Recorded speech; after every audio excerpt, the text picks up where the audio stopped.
Been very clear that Hamas must return that last remaining deceased hostage as well, and that will be the full commitment.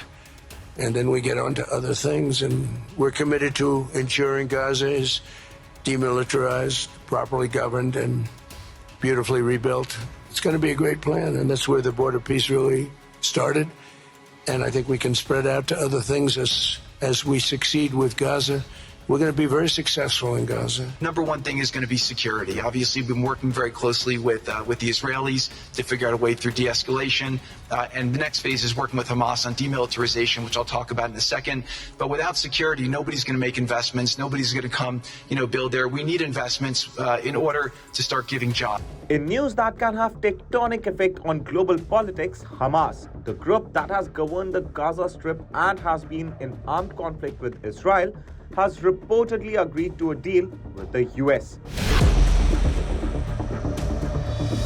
According to the agreement, as has been reported by the Sky News Arabia TV, citing a Palestinian source, Hamas will surrender its weapons and transfer maps of the Gaza Strip's underground tunnels if the group is recognized as a political party. Sky News Arabia TV quoted the Palestinian source as saying that the understanding within the framework of which the organization will disarm will allow those interested in Hamas's political and military leadership to leave the Gaza Strip with an American promise that Israel will not harm it in the future. The source added that the Americans agreed to disintegrate the several Hamas police officers and officials in the past two management of the new Gaza, on the condition that they undergo an Israeli-American security check. The Palestinian National Authority has reportedly agreed to the agreements if they end the war, establish a ceasefire, and speed up the reconstruction process.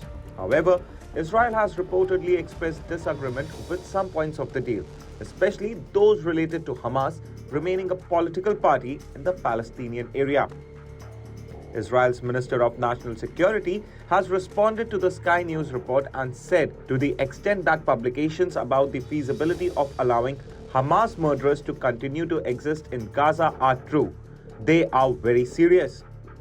He added that Israel waged a war to destroy Hamas and they cannot be whitewashed under the guise of political movement and allow its Nazi terrorists who were responsible for massacre, murder, rape, and burning of babies to continue to effectively control the Strip.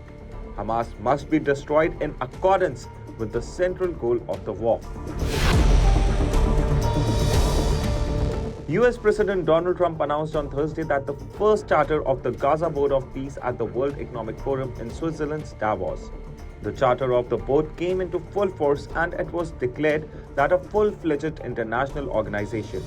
He claimed that the board will bring stability to the war-torn Gaza. Trump said, and I quote, "If Hamas doesn't do what they promise they will do, I think they probably will. But they were born with rifles in their hands. They have to give up their weapons, and if they don't do that, it is going to be the end of them."